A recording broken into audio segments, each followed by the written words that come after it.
సింహరాశి. ఈ భాద్రపద మాసంలో సింహరాశి వారికి ఎలా ఉందంటే కిందటి నెలతో పోలిస్తే కొంచెం పర్వాలేదనే చెప్పాలి. ఉద్యోగులకు పదోన్నతిపై అధికారుల నుండి ప్రశంసలు లభిస్తాయి. వ్యాపారులకు నూతన భాగస్వాములు, వ్యాపార వృత్తి కోసం ప్రణాళికలు సిద్ధం చేసుకుంటారు. ఆ చేసే ప్రణాళికలు మీకు అనుకూలం లభిస్తాయి. రియల్ ఎస్టేట్ రంగంలో నూతన పెట్టుబడులు లాభదాయకంగా కనిపిస్తుంది. నెల ప్రారంభంలోనే బంధుమిత్రుల సహాయ సహకారం వల్ల ఒక పెద్ద మొత్తంలో ధనలాభం కూడా సూచిస్తుంది. అలాగే తొందరపాటు నిర్ణయాల వలన చిన్న చిన్న విభేదాలు వచ్చినప్పటికీ జాగ్రత్త ఎంతైనా అవసరం. అనవసరమైన విషయాల్లో తలదూర్చకుండా మీ పని మీరు చేసుకుంటా పోతే ఎంతైనా బాగుంటుంది. ఆర్థిక పరంగా బాగున్నప్పటికీ అనవసర ఖర్చులు కూడా ఎక్కువయ్యే అవకాశం కూడా కనిపిస్తోంది.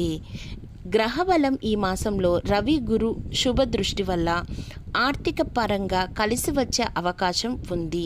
కుజిటి ప్రభావం కొంచెం ప్రతికూలంగా ఉండటం వల్ల అనవసరమైన ఆవేశం అనేది ఎక్కువయ్యి బంధువులతో కొద్దిపాటి విభేదాలు వచ్చే ఛాన్స్ ఉంది. జాగ్రత్తగా చూసుకొని మాట్లాడండి. అలాగే ఈ మాసం పరిహారాలు ఏం చేసుకోవాలంటే ప్రతిరోజు ఆదిత్య హృదయాన్ని పఠించండి, గోవులకు ఆహారాన్ని తినిపించండి, శివునికి బిల్వపత్రాలతో పూజ చేస్తే గ్రహ దోషాలు తగ్గి శుభ ఫలితాలు పెరుగుతాయి.